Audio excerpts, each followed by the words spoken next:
Hi, I'm Leave with Professional Equine Grooms, and we're going to talk about grooming your horse and also how to pick the best products for your horse's grooming needs. Before we get started, let's talk about sebum. Sebum is the natural oil that your horse's skin produces. Each hair is contained within a little tube called a follicle, and attached to that follicle is a sebaceous gland which releases sebum to coat the hair shaft. Sebum has a few jobs. One is to be antimicrobial to help ward off bacterial and fungal skin infections, but it also creates shine in the summer and it waterproofs your horse in the winter.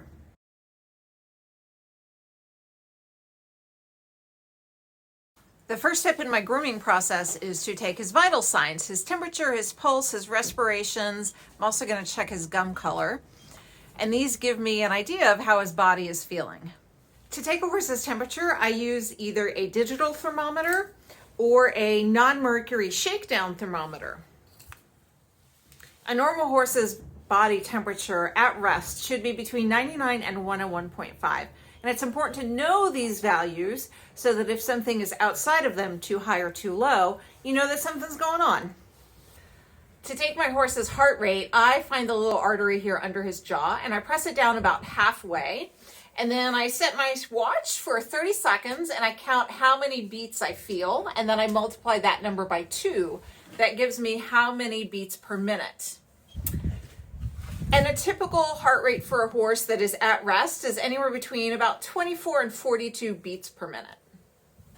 To check his respiratory rate, you come back here towards the flank, and every time he inhales and exhales, that's 1 breath.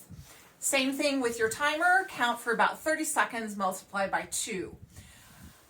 A horse's resting respiratory rate is typically between 8 and 24 breaths per minute. I'm also going to check his gums to make sure they're nice and pink and they're nice and slippery. So first I'll check the color, looks great, and then I'm going to slide my fingers in between his upper teeth and his lips and make sure everything's very slippery and wet. If anything is dry or sticky or the color of his gums isn't pink, that indicates something's going on.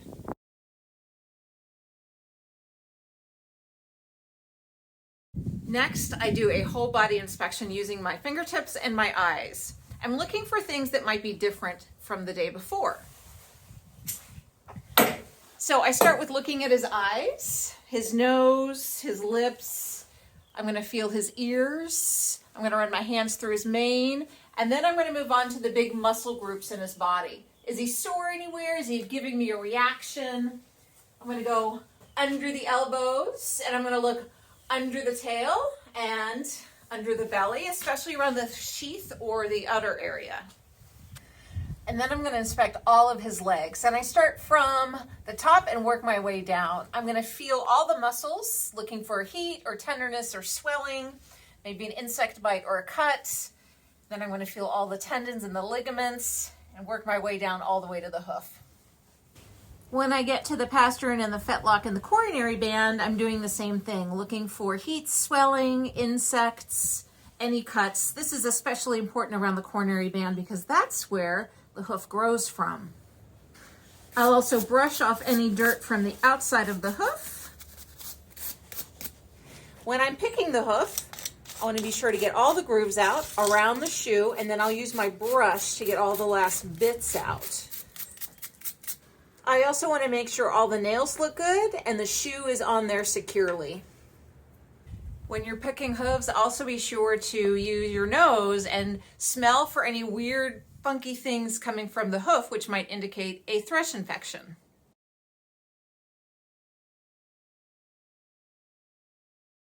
And now we're actually ready to groom. The first step is to use a curry comb or maybe some curry gloves.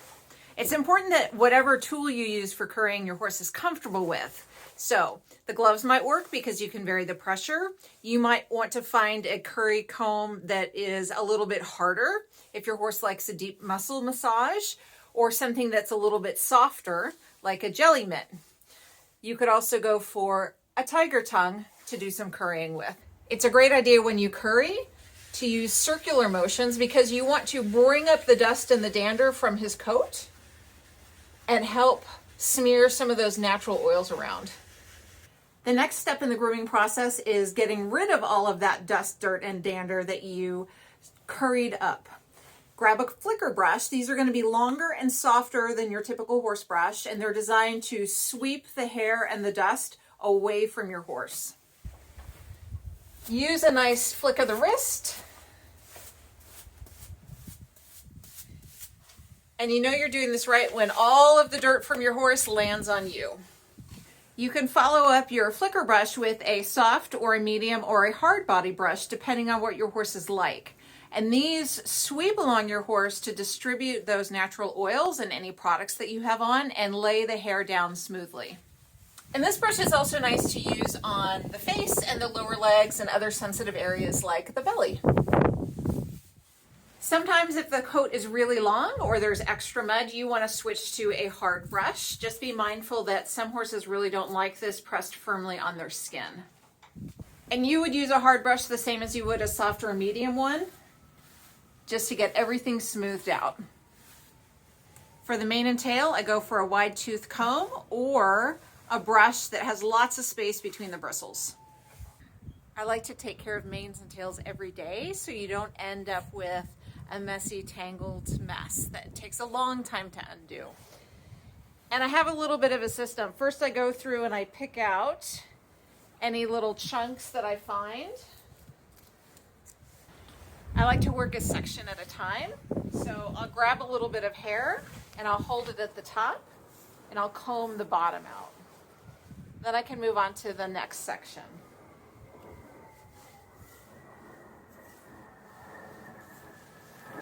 Miggy's mane is roached, so I don't really comb it every day, but I sure put my hands in there to make sure I can't feel anything weird like a tick or a piece of shavings or anything like that.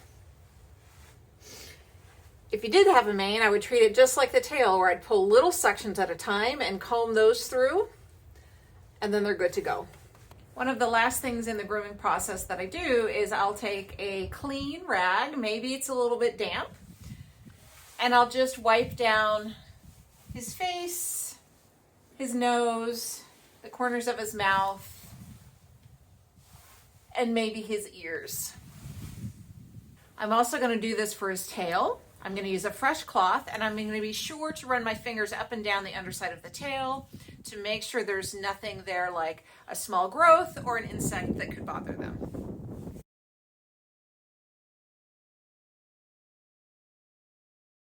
How do you know what products are best to use on your horse? Well, it depends on what your horse needs.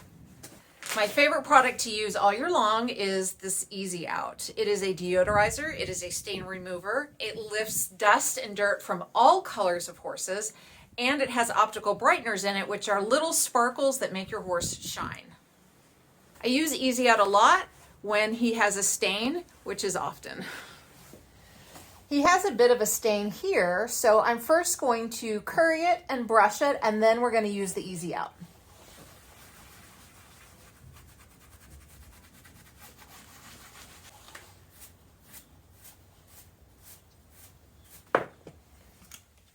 And I'm just going to give this a couple of squirts of Easy Out and let it set for a few minutes. After a few minutes, I'm going to get a dry cloth and just buff everything out. If you use a wet cloth or add too much product, you're going to end up with a bubbly, foamy mess. Stain is gone. If your horse of any color is really dirty in the winter and he needs a bath, but it's too cold, you can use a technique called hot toweling. You'll need a bucket and you'll need some hot water.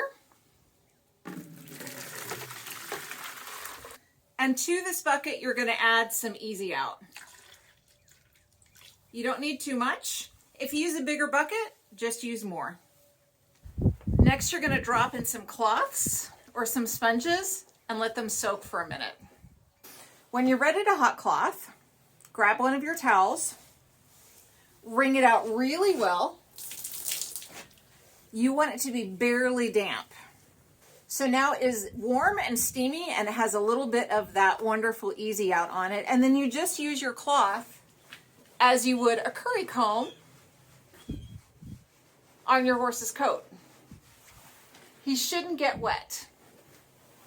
If he does get a little bit damp, cover that area with a cooler and then you can move on to the next section. If there's a lot of static in the air and your horse is getting little zaps of electric shocks while you're grooming, you can use Easy Out to help with that. Two different ways to do that. You can add just a spritz or two to your horse. The moisture is going to knock down all that static electricity. Or you can spray your brush and groom that way.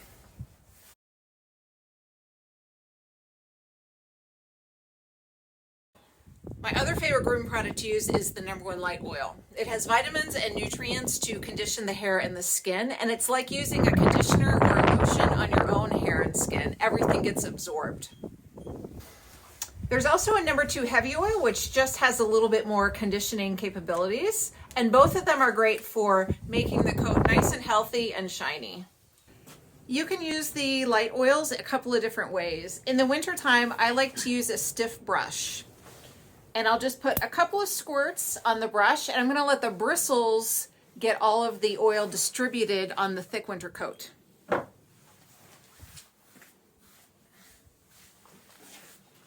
I like to use a cloth to do a full body conditioning treatment with the #1 light oil. So I start with a bucket. I'm going to add hot water. And into the hot water, I'm going to put some #1 light oil. This is a small bucket, so if I used a larger one, I probably double that amount.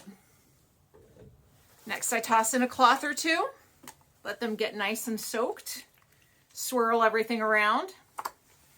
And then you can grab a cloth, give it a little wring, and you're going to have nice warm oil deposited on the cloth that you can just simply swipe on your horse.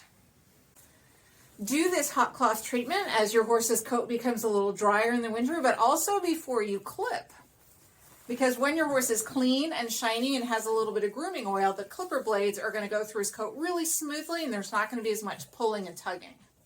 I also love to use the #1 light oil as a deep conditioner for the tail.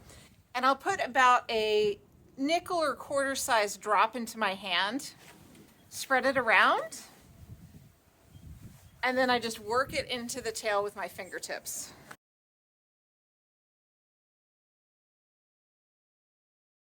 Let's pretend that you have a horse who has some scars or blemishes, or there's correction in his coat that needs to happen. You can use Show touch-ups. These are pigments in a can, and they help even out your horse's coat color. The white one is great for making your horse's socks be really, really white. They also come in other colors like the Palomino. There's also chestnut, there's dark brown, there's sorrel, there's all sorts of different colors, and you can blend them together for the perfect match. I prefer to use a brush to apply it, but you can spray these directly onto your horse. If you want to mix colors to paint on, you can get a little tray, add some color. This is the gray, and I'm just going to make it a bit of a darker gray by adding some black. And then you can paint this onto your horse's blemish. Show touch-ups are also great if you have a horse with a white tail that needs a little bit of brightening. Just take your Show touch-ups in white, fan the tail out, and lightly spray. For horses with thin tails, adding a matched color of Show touch-ups to the tail also creates volume, so it looks a bit fuller. These are also great because they come in so many colors that you can use them as part of your horse's Halloween costume.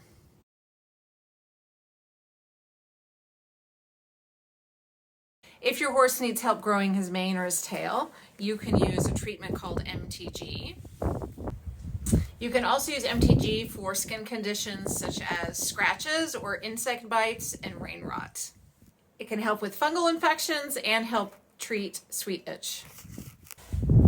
You'll want to do a patch test on your horse before you use this product elsewhere on his body, and that just means that you're making sure his body doesn't have a reaction to it. So a little bit goes a long way, and you just want to put a couple of drops on your fingertips and then place that on the inside of his front leg up high and then wait 24 hours. If he doesn't have a reaction, you're good to go. When you're applying MTG, like to the mane, you can rub it into the skin at the base of the mane or the skin on the tail or anywhere on their body they're having an irritation. You don't need to use a lot, and it's best if you apply it at night.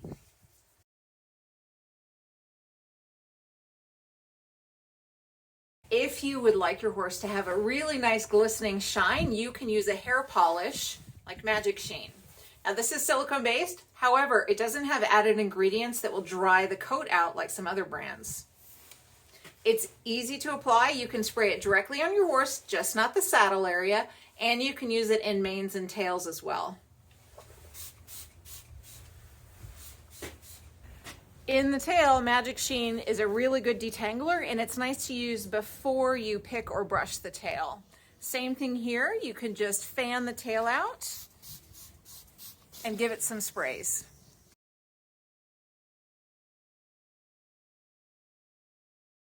And how do you know what kind of shampoo to use on your horse? Well, it depends on what his hair and his skin tell you.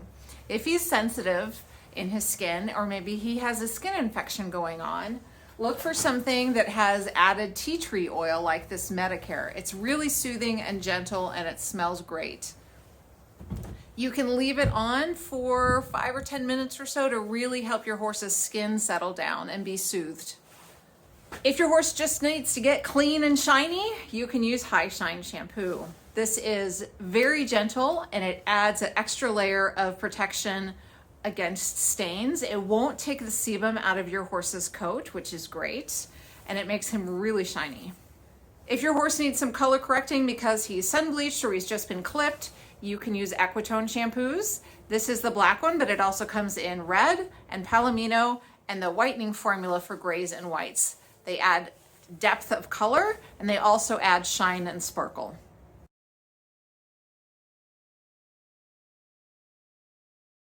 We groom our horses for their health, and it's nice during that grooming process that we reward them and speak kindly to them and really take care of their mental and physical needs. That's what grooming is. Grooming is healthcare.